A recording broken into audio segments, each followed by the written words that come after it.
Good morning. How are you all? It's exciting. Morning. All good? Good morning. Good morning.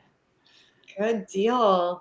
Well, welcome. Thanks for jumping on this live with us. And we're talking about a really important topic today. I feel like it is extremely important to really dedicate an entire day to this topic itself. And what better month than Men's Health Month? We have a topic today called Strong from the Inside Out. It's the holistic approach to men's health, and kind of just talking on mental, physical, and spiritual health of our men today in society, which is so important and so needed. We got one more popping up here. And it's important because of the alarming statistics that we see around men's health. I wanted to pull some up here today just to kind of go over them. But first, let me introduce myself. I'm Dr. Jamie Lee, founder of Alternative Healthcare Solutions, easy for you to say. Alternative Healthcare Solutions is a collective of practitioners who believe in your body's innate ability to heal and recover from whatever the condition that it is, whether it's chronic stress, whether it's mental health, whether it's physical health, autoimmune, emotional health, you name it. We're here to help guide you through and to help you to connect your body with that innate ability to heal and repair itself.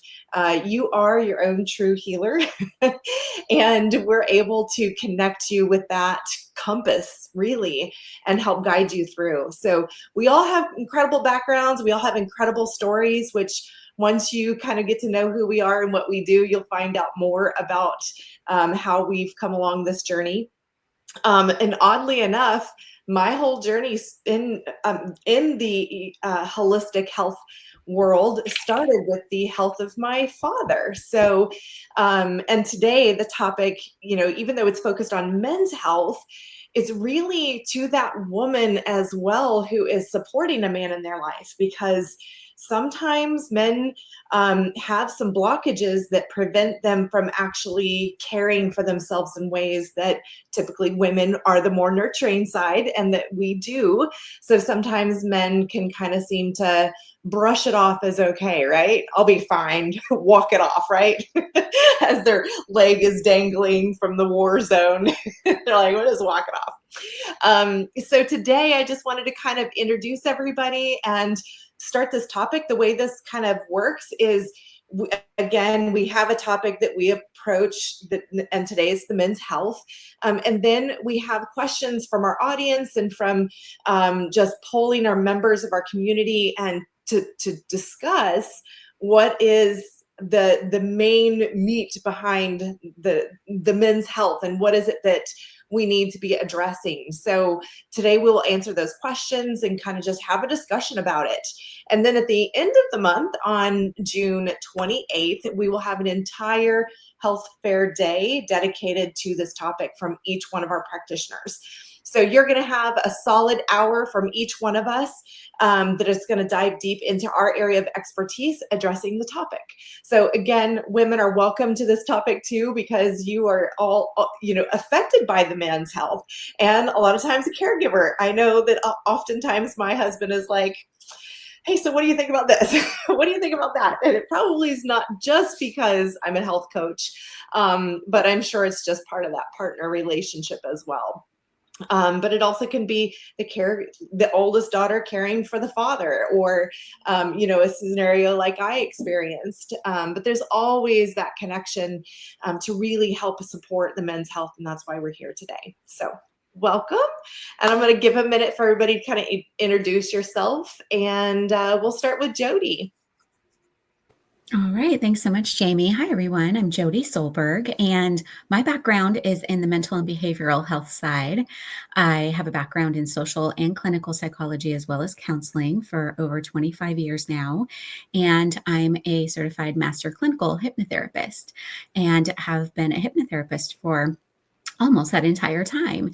And what I specialize in is really helping people get to the root cause, not just talk in circles around their issues for years and decades, but really to figure out what's going on behind the scenes in our subconscious mind, which can, of course, affect our thoughts, our emotions, our behaviors, and our physical health and well being. And I do work with both men and women, as well as families.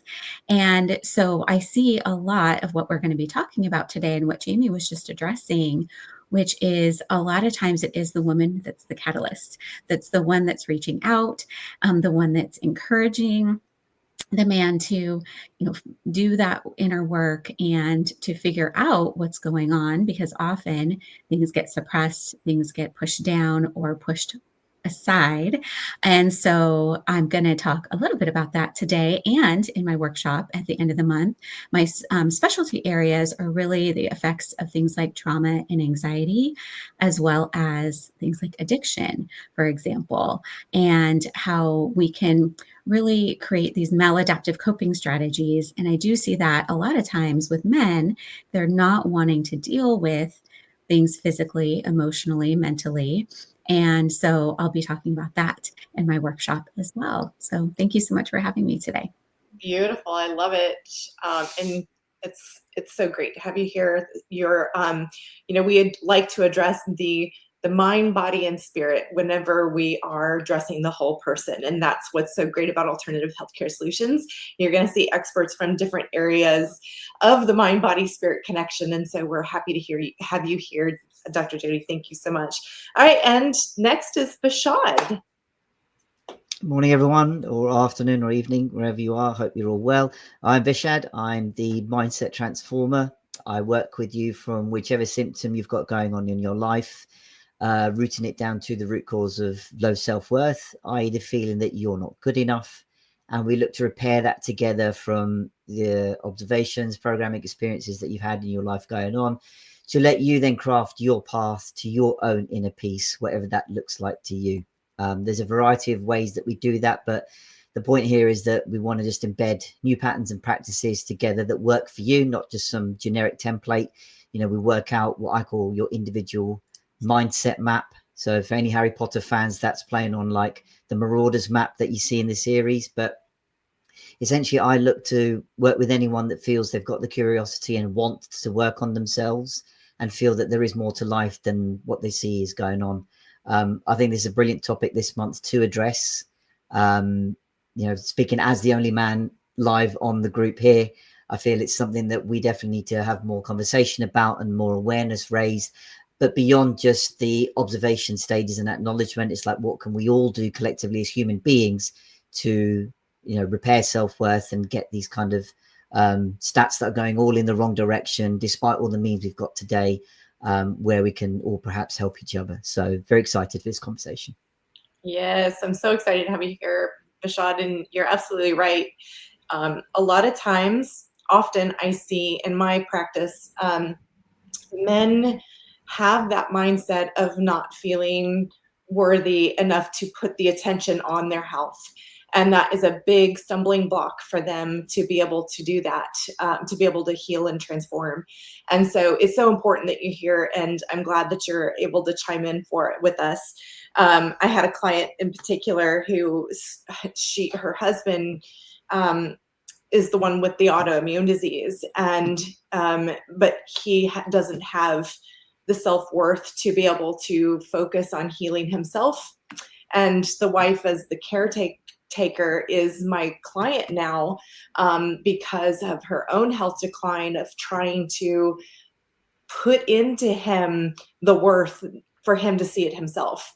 And so it's taken a toll on her own health. And so it's so important that we advocate for these men, but also support the women who are advocating for them as well. So it's a very holistic approach, isn't it? Absolutely. Yeah. All right. And we have Kate. Kate, it's been a little bit, I can't remember if you were able to join us on the last one or not. It's been a minute since we've had that one, but it's good to have you here. Yes, it's great to be here. Yeah, I did miss the last one or two, but I'm happy to be back. I absolutely love these discussions because we just come at it from so many different perspectives and angles, and it's just I not only learn, but I feel like we just have so many different backgrounds that it just kind of it feels like there's always a path forward for someone through these conversations. And so I work as an energy healing practitioner, and I work with people and with pets. I work with men and women, but I work really with discovering suppressed energy in the body. So things like suppressed emotions, things we have shoved down, not dealt with, and helping people realize that that's actually energy. It's a vibration that when you suppress an emotion, it's trapped in your body, and that disrupts tissues, muscles, organs, and but thought patterns. It affects how you think and feel and behave and act in the world. And so when we can identify those energies and release those energies from the body can help repair and balance and self-heal.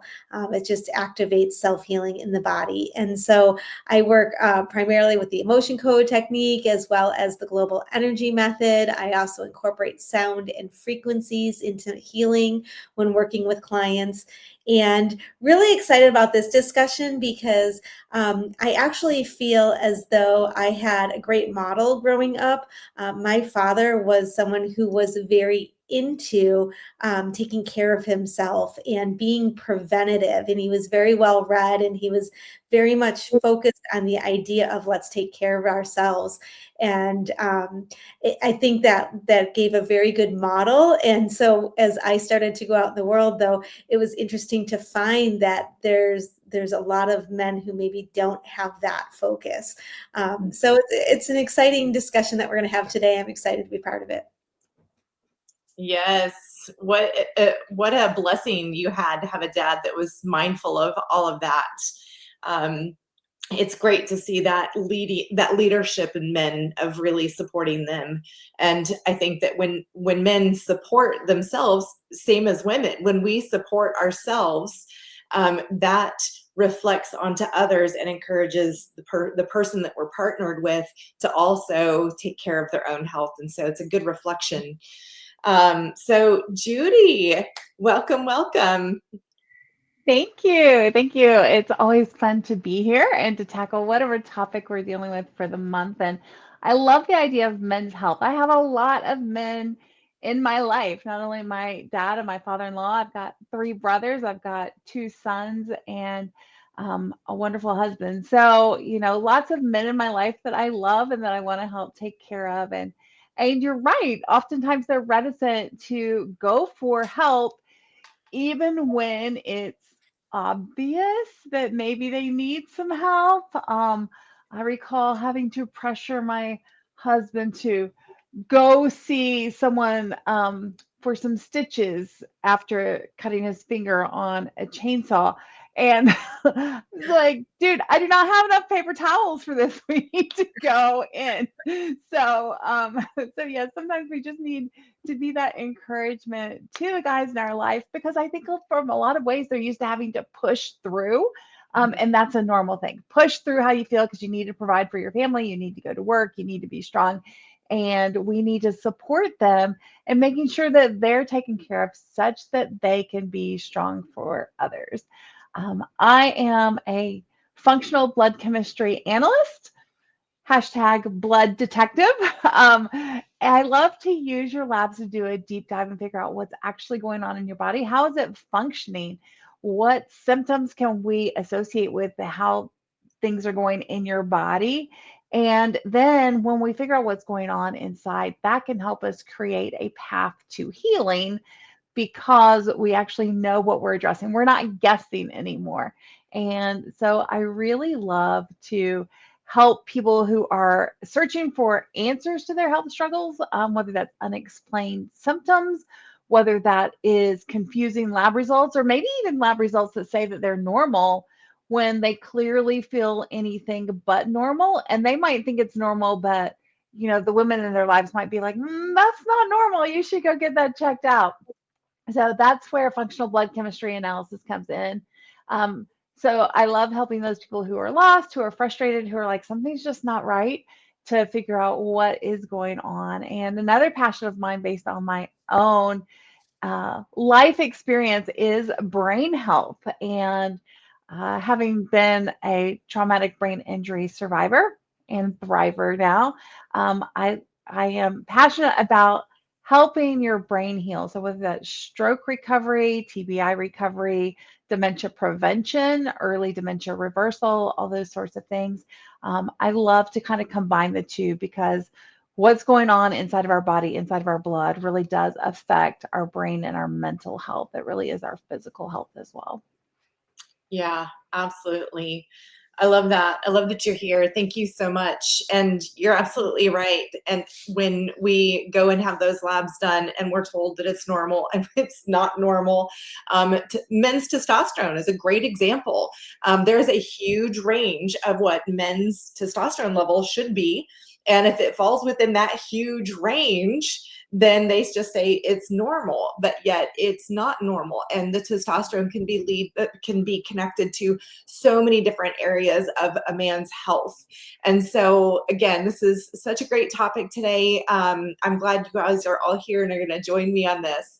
I want to go ahead and talk about a couple of statistics that I felt like were pretty alarming.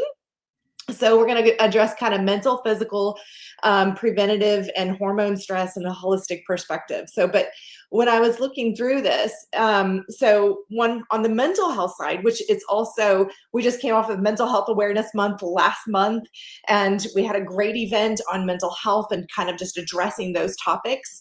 But men die by suicide nearly 4 times more often than women. That 4 times more often than women. And that was a report done back in 2022. So I'm sure that those statistics have changed since then. Hopefully they've gotten better, but I'm not, wouldn't be surprised if they didn't. Depression in men often goes undiagnosed due to the stigma and atypical symptoms such as anger, irritability, or risk-taking behavior. So a lot of times they're not seeking that help. Or that diagnosis because of the stigma around it. Also being afraid of labels and whatnot. You know, there's a lot there that they carry with seeking that help. Physical health. So heart disease is a leading cause of death for men in the US, accounting for 1 in every 4 male deaths. That's pretty alarming, and that was reported from the CDC back in 2023. More than 50% of men over the age of 50 experience prostate issues, yet many avoid screenings out of fear or discomfort, which, you know, again, this is all information that we are not addressing, and it's time to shed some light on this and really find some answers for some people. Preventative care and engagement. So men are 24% less likely than women to have seen a doctor in the past year. And 60% of that 24% of men, 60% of men say that they only go to a doctor when something is seriously wrong. So they are pushing past, they are being what they view as strong or enduring, and pushing past all those warning signs and only going when something is seriously wrong. And I know from my experience, that was my father, even my brothers, my husband now, you know, what he's even the type that you talked about, Judy, where I will see him working out in the yard and he'll have duct tape and something else wrapped around a finger. And I'm like, what are you doing? Like, do you have all of your finger there? They just push past and they just are able to, you know, endure a lot of pain, a lot of discomfort, you know, for the sake of their families or the sake of the task. And that can be really taxing on the physical body, the emotional body, and the spiritual body. So it's pretty important to bring awareness to. Testosterone levels have dropped significantly in the last 50 years by up to 20%. And chronic stress increases cortisol, which negatively affects the testosterone production, sleep quality, and muscle recovery. So those are all connected. And from a holistic perspective, men are more likely to externalize stress through substance use, aggression, or isolation, which often masks the underlying emotional distress. And I think it's always something to really be mindful of is when we've experienced trauma in men and women, a lot of times you will see that in obesity or overeating or substance abuse, and that is the mask. So, when we started to connect those dots as far as what those signs in the physical body manifest themselves, it's really eye-opening to be able to see how many people are affected by this, and we're not truly addressing the root cause of these things. And it's time to really get past that stigma.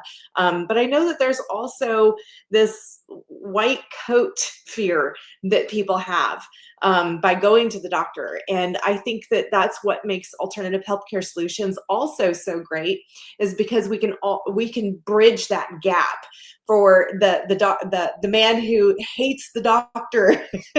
We can be that advocate for them and to really provide them with the information. I think that's another thing that men struggle with, is they don't want to look like an idiot. They don't want to walk in there and just be taken advantage of or put on some pill when they don't know the ramifications of it. And so it really prevents them from asking questions or from really diving into their health issues. So as a holistic practitioner, we're able to support you and provide you with those questions that you want to be asking, alternative solutions that you could be presenting to your doctors, and really just helping you to get down to those root causes, even if it's lab testing or emotional discussion or mindset. It's any one of those areas that we can really help guide you and walk you through.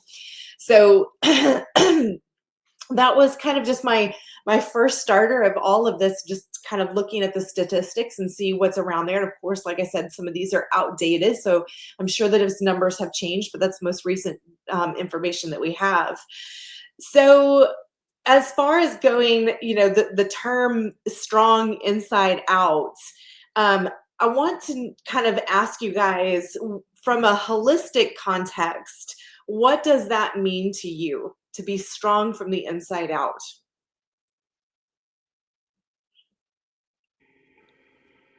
Bashad, do you want to go? I think the epitome of that is in that phrase of repaired self-worth. When it comes to the inside, that in itself is the point. Your answers are inside you already. It's not to say you find them and you accept them and that's it, because much of what you mentioned in all those stats are going the wrong way is the idea that this is all I am, this is all I'm resigned to, this is it going forward. So in that point you made about we just soldier on, deal with it, because that's the epitome of what we should be conforming to, wrapping duct tape round an amputated limb or whatever. We'll just crack on, because I did some looking up as well, and there was a study done of 1,000 men, and they asked questions of like, what in particular about mental health, but this could apply to in general, and they literally got to the roots of limiting statements and beliefs that epitomize why they don't necessarily look after their health or specifically talking to anyone about their mental health. And the top reason, so this is 40% of respondents said, I've learned to deal with it. So it's the idea that you look inside and go, right, that's all I am and that's it. But there's always the opportunity to work on that, to acknowledge it, to make the changes that you want to, not what someone else is telling you to do. Because immediately your subconscious will go, well, I don't really get on board with that. It's not about you going, right, I've got to do what everybody tells me to do and change. That's not the point. The strength from the inside shows you have the courage and want of your own conviction to do what is right for you. Now, there are some people that will disagree with it. Some people will have a different experience. That's all okay. From the outside, it might look, we confuse sometimes the whole, if they look healthy, like they're going to the gym or they've got the right body, whatever the right body shape is, we just epitomize it at that. I'm like, okay, that's the model I need to go after. But again, it needs that communication, that conversation. Okay, what worked for you? What was your aim? What was your goal? How do you do it? Now, it's getting more the knowledge, the understanding of what it took for that person for your subconscious to go, okay, that's something I could get on board with, or I don't quite agree with this bit. The point is, everything is very individual, rather than at the moment where we're trying to go, right, do this and everybody will benefit and do that. Yeah. Do you know what I mean? It's like you look outside for your answers. But when you epitomize this statement of strong inside and out, it's basically the idea of, okay, I'm not saying I do the right decision every time. I'll make mistakes. Why? Because I'm a human being. That does not mean I excuse myself and go the other end of the scale and just go, fuck it, I'll just do whatever I want.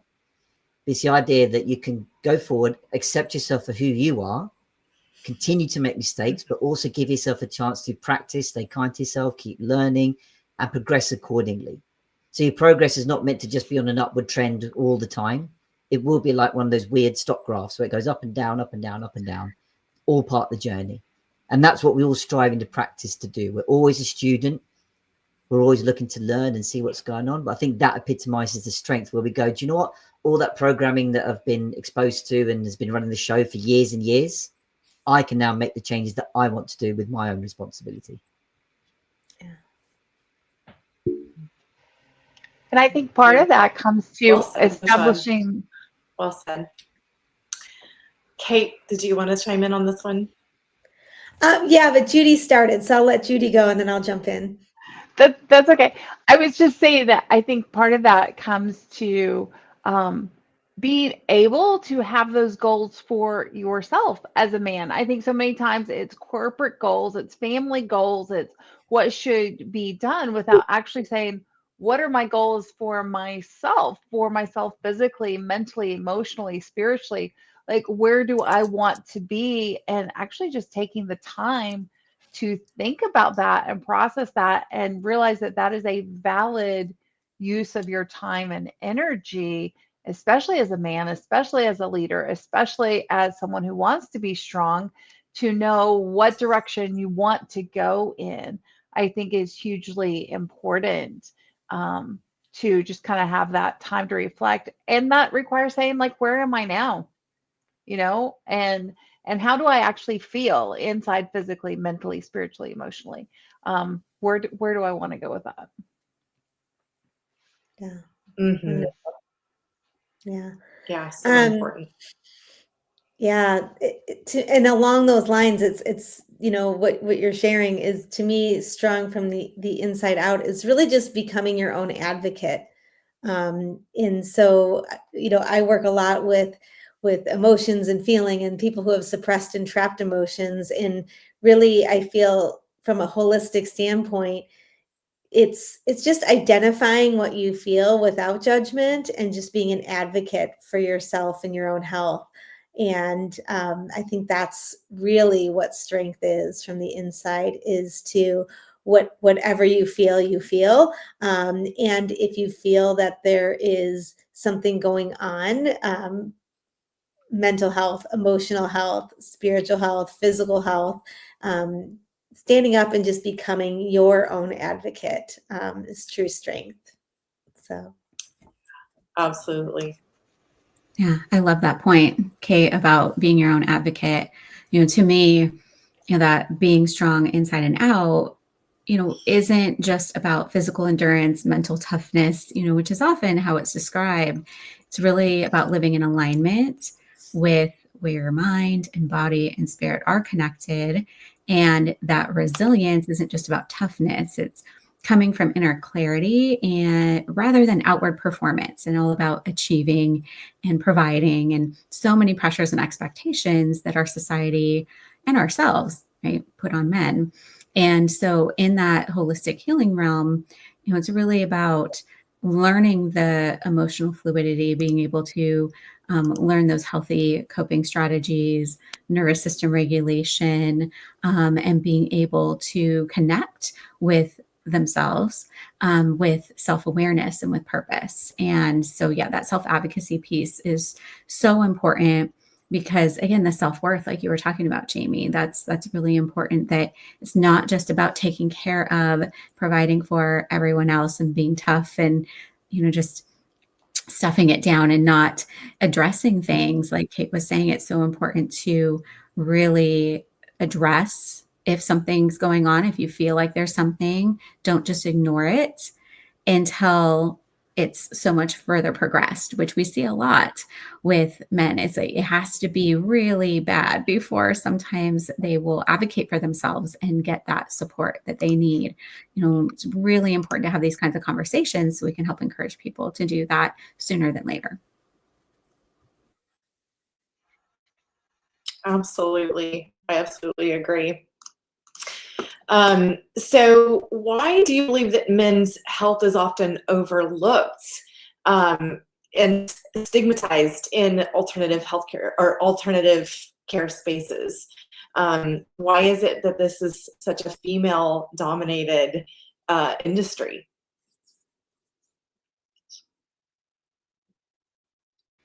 Jody? I can start with that one. Yeah, absolutely. So a lot of it, I think, just stems from our cultural conditioning around masculinity, that men are socialized to suppress the emotions, like we were just saying, and avoid vulnerability. And, strength equals being stoic. And that doesn't align with the openness that we think of often for different alternative healing modalities. And a lot of alternative wellness spaces, I think unconsciously, will center around more and market towards more of the feminine side. And so I think sometimes it makes it harder for men to see themselves reflected in that or feel welcome. And, we all have both masculine and feminine energy.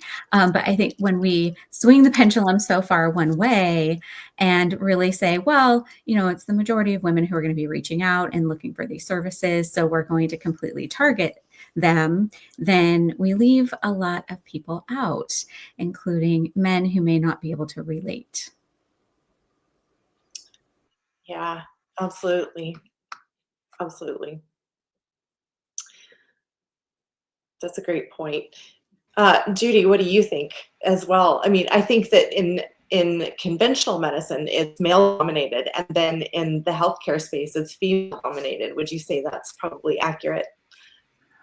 I would say it's probably accurate from a practitioner point of view. I think from a patient client point of view as well, I think a lot of men do this strong until they can't take it anymore, right? It's like strong until they're at the breaking point, and at that point they feel like it's an emergency, and so they very much traditionally go a conventional allopathic medicine route because they've waited so long that they don't feel like anything preventative could address the issue. And so, allopathic medicine can be fantastic for those crisis situations, the heart attacks, the strokes, the car accidents, the chainsaw injuries, all those sorts of things. But what we would really like to do is to have an effect either before you get there, ideally, or afterwards to help your body actually heal. And I think that so many times the women are more protective, proactive, nurturing, because that's more of our mindset in that way. Whereas men are like, I'm going to keep going until I can't go any further. And then at that point, it becomes a crisis that requires other interventions. And I think that we can have a lot of impact in these lives to say, no, there's some really simple things that we can do to help you so that you don't have prostate issues, to help you keep that testosterone high, to help you prevent those cardiovascular issues that put you at a high risk of heart attacks and strokes. That we can really take care of those things from a preventative standpoint, or even kind of reverse what's been going on and take you more towards an optimal place. So, it's just kind of shifting that mindset to say we don't have to push through until it's a crisis.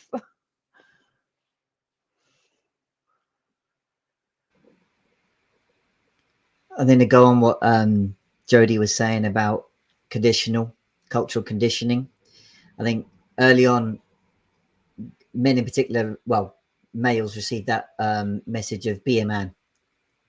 So when they express natural emotion, natural feeling, they've got the program experience from a caregiver or someone. They say, don't cry, or don't express, or be a man, be strong, because of what they know. It's not a blame game. It's just what they know in terms of the expectations. So very early on, we received that programming of, I felt something naturally, but I got admonished for expressing it. So going forward, I'm going to suppress that in order for me to be accepted. Later on in life, we see that on the other side, women just talk more. They're great at opening more possibilities up. But for the male side of things, we don't see it enough. We don't talk. If I go back to the same studies before about limiting patterns and beliefs, there were 5 distinct patterns that they discovered in the form of people saying what they believe out loud about their health. Things like, I don't want to be a burden to anyone. So you keep it in yourself. I'm too embarrassed. There's negative stigma about this kind of thing. I don't want to admit I need support, and I don't want to appear weak. These are all things that they've been led to believe as a guy that they don't want to go against. They don't want to break the mold, so to speak. So invariably, as we said, we'll keep that model of suppressing until we can't suppress it any longer. So the reason I think it's overlooked in that regard is like, well, there's just not enough about it. We only know about these things in the extreme stats point: depression, suicide. You know, another stat I read that really opened my eyes earlier was they did a study on male suicides here in the UK, and they found that 91% of people involved in the study, they'd gone to see their doctor in amongst their sort of medical history. So they'd gone to a medical professional, yet it feels like, you know, maybe not enough help was given or not enough was disclosed. You know, another part of the survey said men feel uncomfortable talking about their mental health, even with their doctor. So ultimately, it might be overlooked because there's just not enough being talked about it. So it's like, well, we just assume they're all right. They, you know, just get on with it. And on the other side, if we talk about men's health, you know, as a holistic thing, you know, we've got a magazine called Men's Health. But what's it promoting? Physical body, the best weights, the best supplements, this kind of thing. It's just focusing on, you know, body building, that kind of thing. And I'm a bit naive in that I don't necessarily know all of it, but that's the portrayal that we're saying, okay, men's health means this. So again, it's perpetuating the idea that, right, men's health is being addressed here and that's what it looks like. But what about the patterns that guide this? What is behind it? Why are, you know, men feeling in a certain manner? What's giving rise to it? You know, there's loads of things we can talk about and people have touched upon already. But on the other side, when we do see women talking in a wide variety of issues, not just amongst themselves, but, you know, trying to outreach to everybody else in that regard, it's like, shit, why can't we keep up? I think that's where we all are. We're at that crossroads of like, well, clearly something's not going right in our space. So where can we move forward? Yeah, that's such an incredible point that you made about it being more on the physical appearance of being, you know, fit and having the six pack, and, you know, that the emphasis is put on that so much in society. And like, even if you look at our Father's Day cards, like, it always blows me away if you go through the Father's Day aisle of all of the cards and see how belittling it is in this humorous way of it. And, you know, anything from the being dad, or, you know, you are my father, you know, it's like all of these play on words to this, you know, drinking, messy, you know, checked out person, that is just, it's sad to see that they even know to market it that way. And then you look at our television shows, and what do our television shows portray? We have, you know, think of like The Simpsons, right? Bart is a man who's grown and overweight, and to be put in check. And all across the board, when we start to see, there's never really this role model of this powerful man that is healthy mentally, physically, and spiritually, that's leading and showing up for himself. It's all in toxic forms. And so we are inundated with this visual of what to expect of a man. And that is really what we have to face. It's not as often that you see women being belittled in television shows and media the way that we see men are, and it's alarming and frustrating on my end to see it for you guys, because I feel like for decades. I also believe that there's an element to the fact that like we have different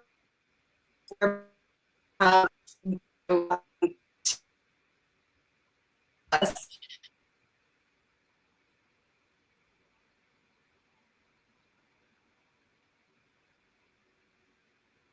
And they work in factories and their health struggles. They struggle to be on top of that. So Oh, we lost Jamie. I love technology. I think we lost her, but hopefully she'll be right back. I think it's so true. The way that things are portrayed, it really has an effect on what's acceptable, what's not acceptable, and those sorts of things. So how would we know? Maybe what are some signs that a man's physical, mental, emotional health is out of balance? Well, when we're talking about the mental and emotional side, things like irritability, withdrawing, sleep issues, increased maybe alcohol or substance or screen use, conflicts in their relationships, numbness or disconnection. Those types of signs are things that are common. And, many male clients, don't necessarily label things like anxiety or depression, but feel things like they'll describe pressure or burnout or feeling off, feeling disconnected, those types of things. Welcome back, Jamie. So we're talking about the mental and emotional health now. You're good. Thank you for Judy just kind of kept the ball rolling there. So thanks, Judy. Kate, what do you see when we're talking about these imbalances with men when it's like mental, emotional, or physical? Yeah, a lot of just suppressed energy of what society, says that men shouldn't feel. They feel, they just suppress it, is what I tend to find. So, there are things like just fear, men admitting that they're fearful of something. They just can't. They need to be strong. So they tend to suppress that. That turns into anxiety. It turns into depression. So a lot of it is more emotional driven. And it ties back to everything we've been talking about, how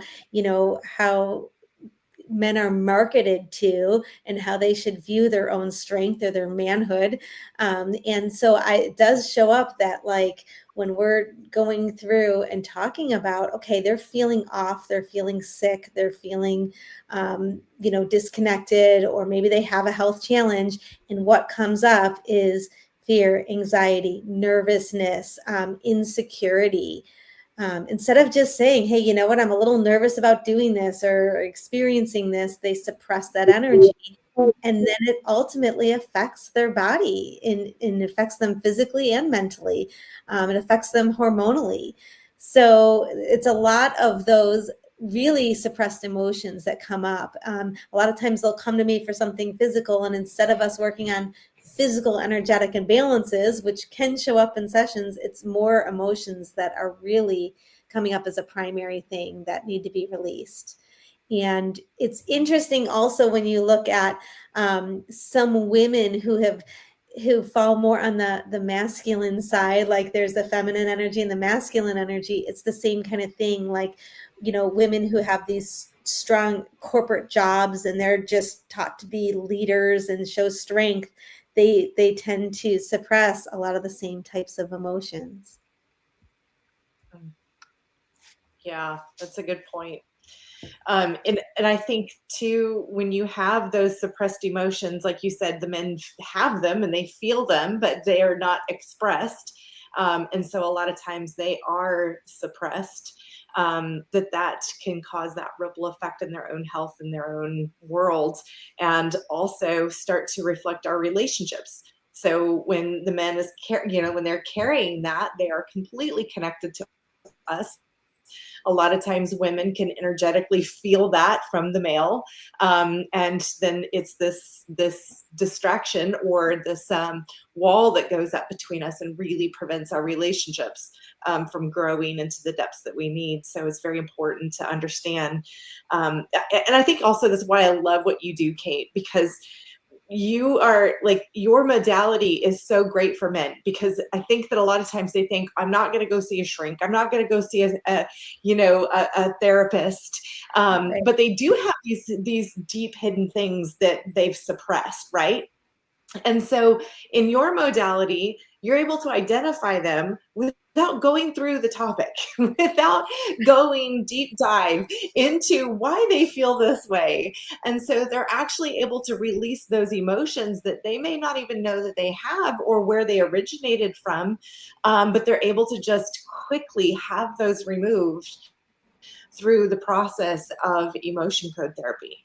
So I think it's so great what you do. Yeah, I think it's very important. If I may just add one more thing on the back of some of the signs, I think one of the big ones is we go quiet. We feel, one of the last reason they said on this study was a lot of people said, I have no one to talk to. We feel alone. We feel alone, whether we're surrounded physically by people, by family, by colleagues, by partners, children, whomever, but we feel alone. And we try to understand ourselves. What does that mean? We might be feeling all sorts. And when we talk about pressures, there's unique belief or societal patterns that we've taken on that leads to pressure. So again, in these stats, they're saying the top 3 issues affecting men's health is work-related pressure, so the pressure to perform in their career; financial pressure, the typical breadwinner, I've got to provide food for my family, this kind of thing; and their health concerns. So yes, they do feel, okay, I'll just wrap duct tape and just get around myself and keep going. But that's a concern, that they're not addressing, the things they can't see. It's easy to see a cut finger or whatever, but what's that doing? Cardiovascular conditions, all these kind of things that you can't see. But come back to the point of they're feeling they're on their own. When we go quiet, I think this is where we can all play a part together. Like, I often feel it as a guy that, you feel alone. That's not just being single. That's not, something that's talked about a lot, but it's that idea of, well, one of the signs that you want to look for, like, one thing I thought of is, like, if you open your phone, go on WhatsApp, if you scroll down to your messages, not the ones at the top that you've most recently replied to, have got replies on, go down your list. How far do you go until you find people that you haven't got a reply from, not reached out to, haven't replied to their point is, communication is paramount. The reason I think a lot of men in particular go, well, I'll just shut up then. And that leads to an idea they don't feel heard, they feel alone, and therefore they don't feel good enough. So therefore, to not be a burden, which is what people said, they'll shut up. And then, unfortunately, leads to the extreme solution. Well, I'm not good enough for anyone. So I'm not therefore saying go to the other end and just like pester people all the time. Not pester, but like, are you okay? You okay? You okay? It's that whole, everyone here has alluded to it. Hold space for people. Check in on people. It's very simple. Just check in on people. How you doing? You okay? That's it.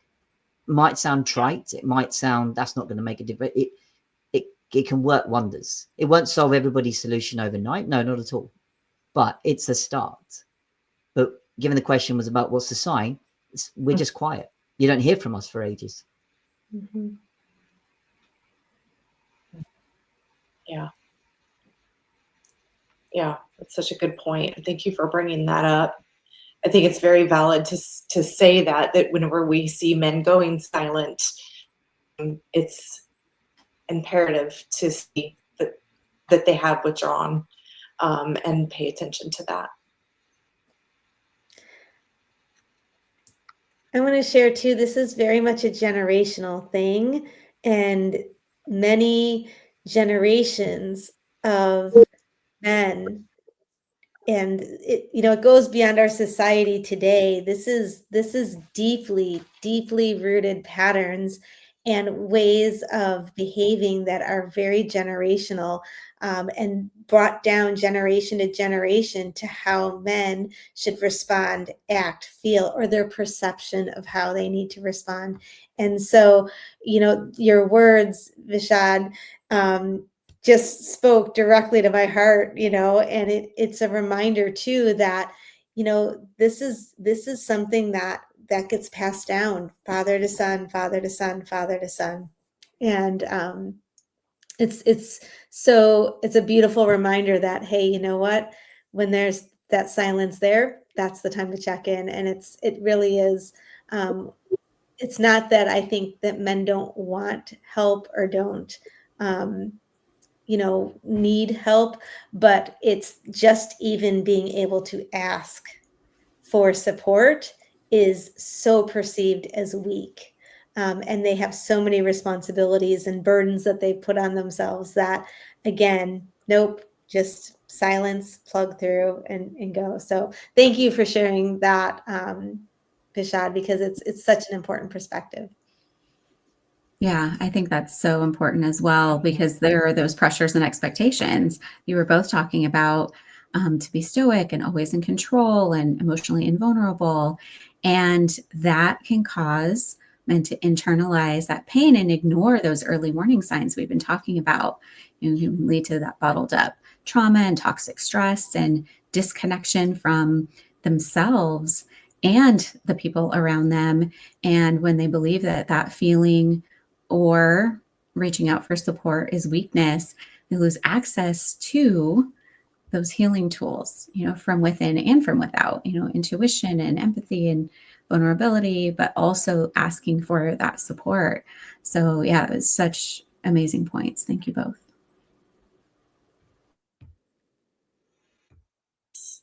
And to Kate's point as well, generationally speaking, it can also be passed down through your DNA. So those passed down from generations. And if you look at the generations, 3 generations ago, where, our men were in war and our men were in mines, and, the environment that they were in, and then pass that thought pattern or those emotions down through the DNA. And now we have men, they're comparing fathers, and I don't have anything to complain about, and so then they do go silent because they don't feel heard. And I think it's also part of the reason why we see men joining gangs and men joining motorcycle groups and things like that, because they are trying to find that place that they fit and feel heard.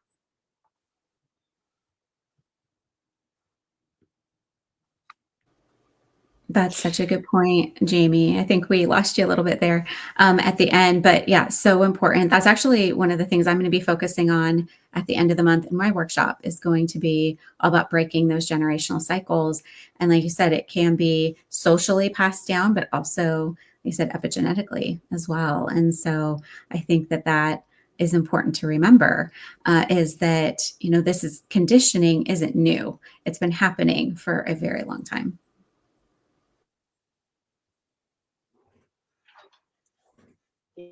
Absolutely. Well, that concludes our roundtable today, especially since my Wi-Fi is going crazy and being unstable today. But if you guys want to register for the event, it's coming up on June 28th. It'll be all day long, 8 a.m. to 8 p.m. Central Daylight Time. And you are welcome to join us. Connect by join-ahs.org and reserve your ticket. And you'll get to go in depth is so desperately needed to be addressed, and hopefully my Wi-Fi will be better. Thank you, everyone, for joining us, and thank you for being here. And we will see you on the 28th. Great. Nice one. See you Thank later. you.